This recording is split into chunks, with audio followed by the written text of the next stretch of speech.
الحمد یا اللہ الصلاۃ والسلام علیکہ یا رسول اللہ اما بعد۔ سلسلہ ہے ناظرین کی طرف سے پوچھے گئے سوالوں کے جواب پیش کرنے کا۔ بہت سارے ناظرین یہ پوچھتے ہیں کہ سیدنا امام حسین رضی اللہ تعالی عنہ کا مبارک سر کہاں دفن ہے؟ عموماً جو کربلا کے واقعات بتائے جاتے ہیں اس میں یہ بات صاف طور پر بتائی جاتی ہے، کتابوں میں بھی یہ بات لکھی ہے کہ یزیدیوں نے امام حسین رضی اللہ تعالی عنہ کا سر مبارک شہید کرنے کے بعد کاٹ کر ساتھ میں لے کر گئے تھے۔ ابن زیاد کے دربار میں بھی پیش کیا گیا تھا، یزید کے دربار میں بھی پیش کیا گیا تھا۔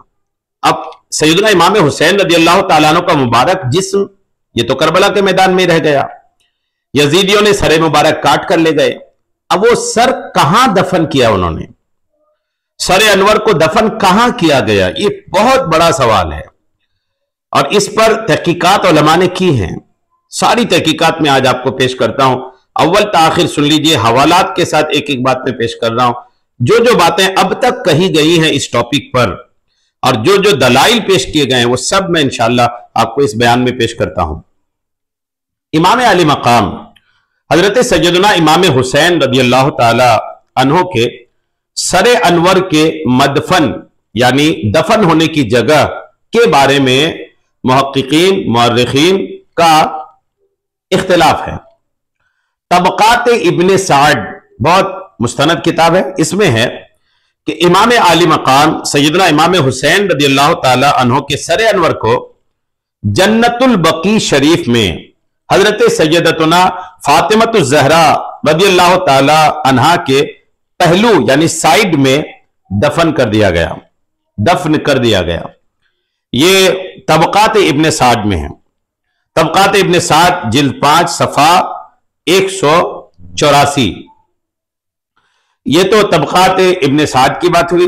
بعض کا کہنا ہے کہ کربلا میں سر انور کو جسد مبارک سے ملا کر دفن کیا۔ بعض محققین نے بھی کہا ہے کہ جب اسیران کربلا اہل بیت اطہار کے وہ خواتین ساتھ میں امام زین العابدین امام حسن مصنع رضی اللہ تعالی عنہم جب یہ واپس جا رہے تھے مدینہ پاک کی طرف تو سر انور کو واپس یہ لے کے گئے اپنے ساتھ، اور یہ کربلا کے میدان میں امام حسین کے مبارک جسم جہاں پر دفن ہے وہیں پر لے جا کر دفن کر دیا۔ یہ تذکرۃ الخواص تذکرۃ الخواص کی صفحہ 265 میں یہ بات لکھی ہے۔ اچھا، یہ بھی آپ نے سنا، اور بعض کہتے ہیں کہ یزید نے حکم دیا تھا کہ امام حسین رضی اللہ تعالی عنہ کے سر انور کو شہروں میں گھماؤ۔ یزید نے ایک بدبختی یہ بھی کیا تھا کہ امام حسین رضی اللہ تعالیٰ عنہ کے سر مبارک کو شہروں میں گھمانے کا حکم دیا تھا۔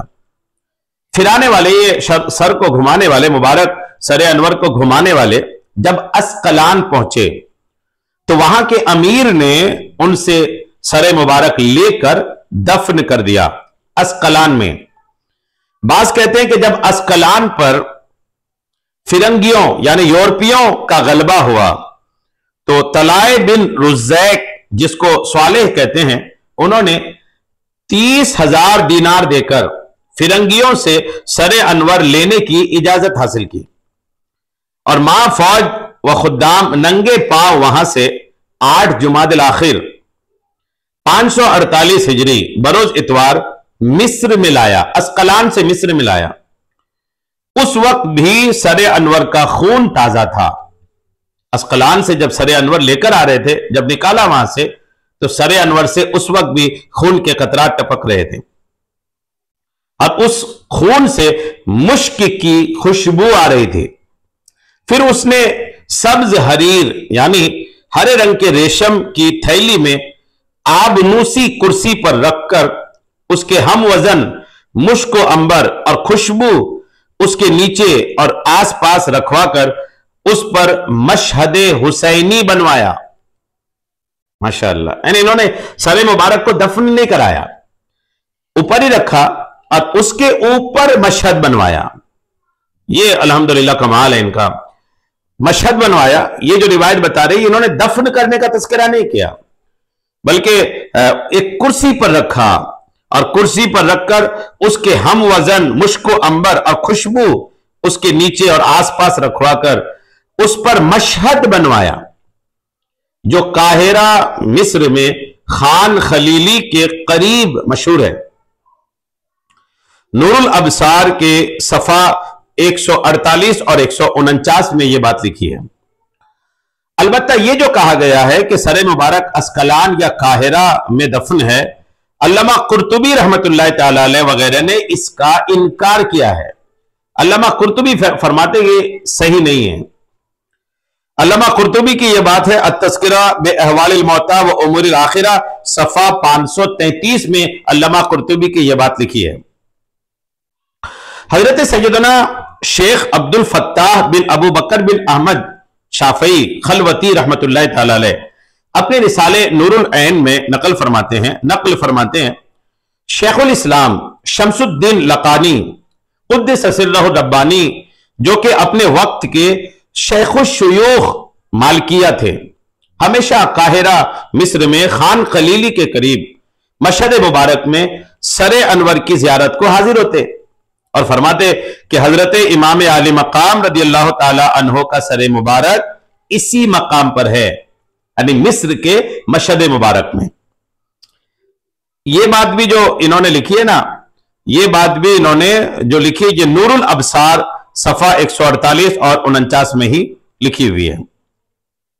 حضرت سیدنا امام عبد الوہاب شعرانی رحمت اللہ تعالی علیہ فرماتے ہیں کہ ایک بار میں اور حضرت شیخ شہاب الدین بن حلبی حنفی رحمت اللہ علیہ نے مشہد حسینی کی زیارت کی، وہی مشہد حسینی جو مصر میں خان خلیلی کے پاس ہے۔ انہیں شبہ ہو رہا تھا، جو حاضر ہوئے نا امام عبد الوہاب شعرانی رحمت اللہ علیہ، انہیں شبہ ہو رہا تھا کہ سر مبارک اس مقام پر ہے یا نہیں۔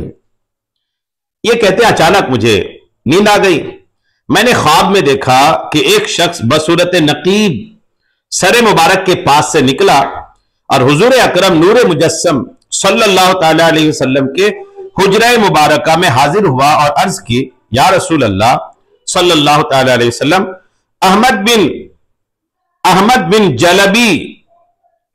بن جلبی اور عبد الوہاب نے آپ علیہ السلام کے شہزادے امام حسین رضی اللہ تعالیٰ عنہ کے سر مبارک کے مدفن کی زیارت کی ہے۔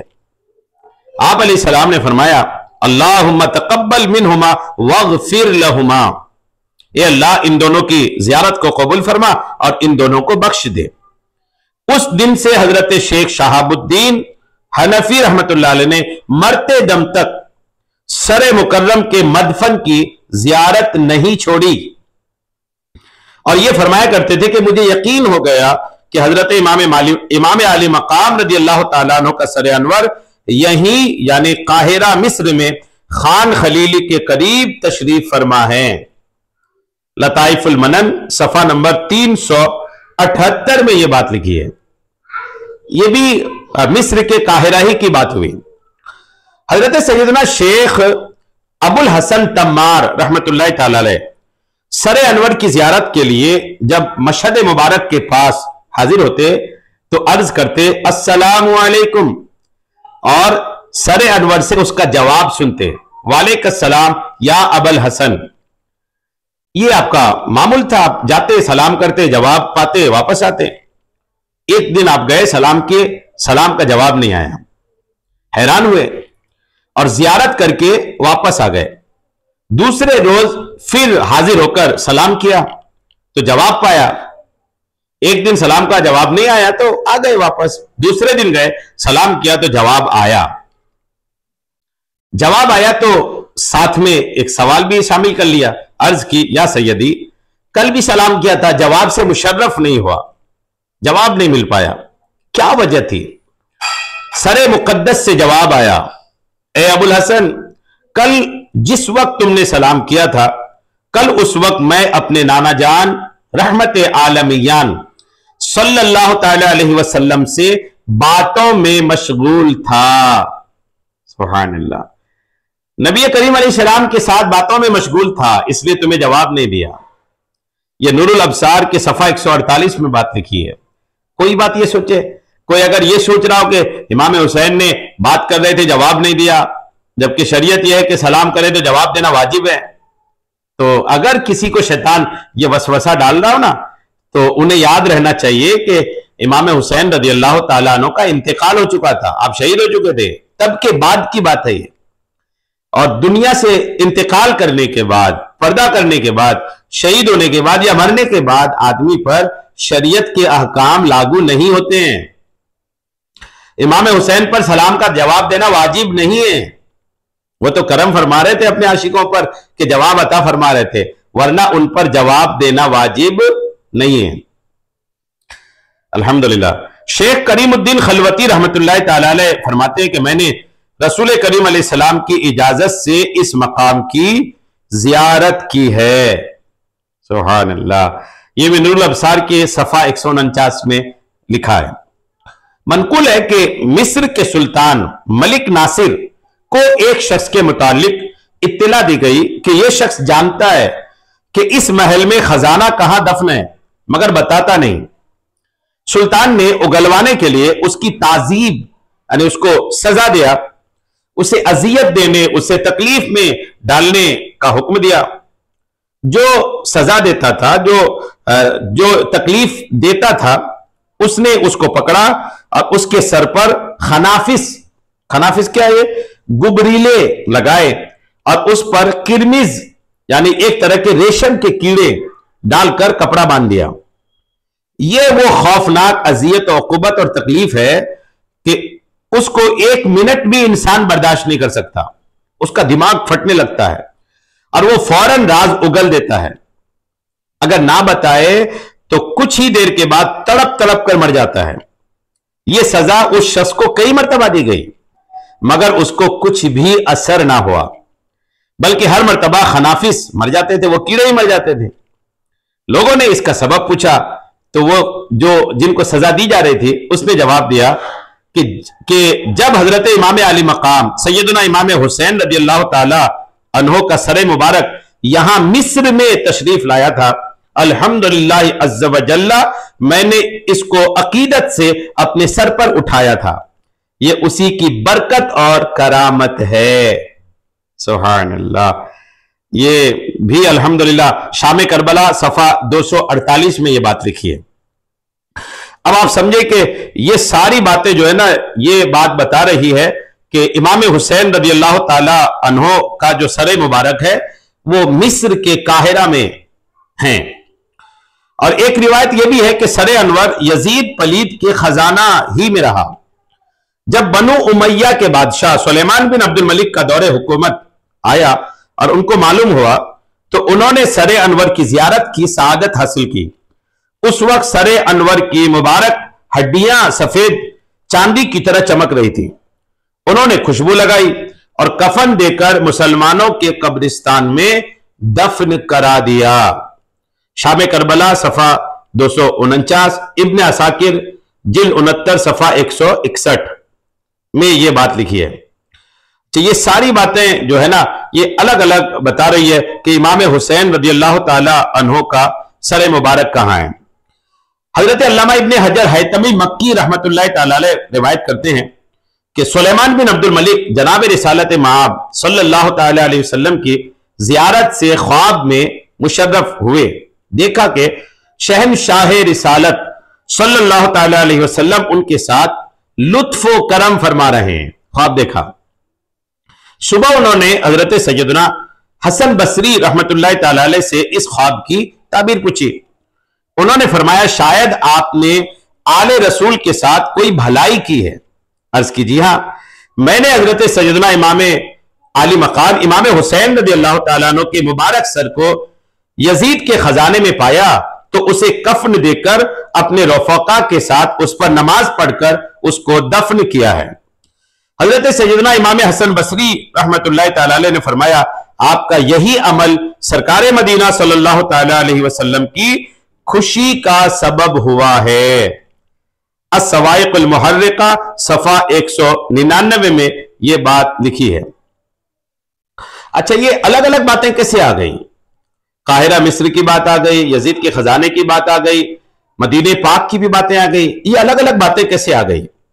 خطیب پاکستان وائز شیری بیان حضرت مولانا الحاج الحافظ محمد شفیع اکاڑوی رحمت اللہ تعالی علیہ اپنی تالیف شام کربلا میں لکھتے ہیں، سر انور کے متعلق مختلف روایات ہیں اور مختلف مقامات پر اس کے مشاہد بنے ہوئے ہیں۔ تو یہ بھی ہو سکتا ہے کہ ان روایات اور مشاہد کا تعلق چند سروں سے ہو، کیونکہ یزید کے پاس تمام شہدائے اہل بیت کے سر بھیجے گئے تھے، تو کوئی سر کہیں اور کوئی کہیں دفن ہوا ہو، اور نسبت حسن عقیدت کی بنا پر یا کسی اور وجہ سے صرف حضرت امام حسین رضی اللہ تعالی عنہ کی طرف منسوب کر دی گئی ہو۔ شام کربلا صفحہ 249۔ یہ بات بھی سمجھ میں آ رہی ہے۔ فرماتے ہیں کہ اس وقت تو تمام اہل بیت کے شہداء کے سر ان کے پاس تھے نا، امام حسین کے اکیلے تو نہیں تھے، امام حضرت علی اکبر کے بھی، اور دیگر جو شہداء کربلا خصوصاً اہل بیت اطہار کے جو لوگ تھے ان سب کا سر کاٹ کے لے گیا تھا انہوں نے۔ تو یہ بھی ہو سکتا ہے کہ دیگر اہل بیت کے لوگوں کے سر الگ الگ جگہ ہوں، اور چونکہ امام حسین ہی زیادہ شہرت پائے اس واقعے سے کربلا سے، تو لوگوں نے اس سر کو بھی نسبت کر دیا امام حسین کی طرف۔ یہ بھی ہو سکتا ہے۔ یا ایک بات اور مجھے سمجھ میں آ رہی ہے، جو یہ بھی ہو سکتا ہے کہ جو سر یہ گھما رہے تھے نا، جو سر گھما رہے تھے جگہ جگہ، تو صرف گھما تو نہیں رہے تھے، کہیں کہیں روک رہے تھے، لوگ اس کو دیکھ رہے تھے، کہیں زیارتیں ہو رہی تھی، الگ الگ معاملات تھے۔ تو یہ بھی ہو سکتا ہے کہ جہاں پر سر مبارک زیارت کے لیے رکھا گیا ہو، پھر اس جگہ سے اٹھا لیا گیا ہو، جس جگہ رکھا گیا اس جگہ کو لوگوں نے مشہد بنا لیا ہے، یہ بھی ہو سکتا ہے۔ اس جگہ کو لوگوں نے ایسا بنا لیا ہو کہ جیسے یہاں امام حسین کا سر ہو، جیسے بعض بزرگوں کی عبادت کی جگہ کو لوگ تھوڑا خاص بنا دیتے ہیں، بعض بزرگ جہاں چلے کرتے ہیں لوگ اس کو چلاگاہ بنا لیتے ہیں۔ تو یہ بھی ہو سکتا ہے کہ سیدنا امام حسین رضی اللہ تعالیٰ عنہ کا سر یزیدی لوگ جب گھما رہے تھے تو جہاں جہاں وہ رکھ رہے تھے وہاں وہاں لوگوں نے اس کے مشاہد بنا لیے۔ یہ بھی ایک بات جو ہے وہ مجھے سمجھ میں آ رہی ہے۔ بہرحال سر مبارک کے تعلق سے آپ نے اتنی ساری باتیں سنی اور اتنے سارے معاملات سنے۔ اللہ تعالیٰ اس مبارک سر کی ہم سب کو خوب برکتیں عطا فرمائے، خوب کرم عطا فرمائے، اور اس مبارک سر کی برکتیں دنیا میں خصوصاً آخرت میں عطا فرمائے، اور امام حسین رضی اللہ تعالیٰ عنہ کی ہم سب کو سچی پکی غلامی عطا فرمائے۔ آمین بجاہ النبی الامین صلی اللہ تعالیٰ علیہ وسلم۔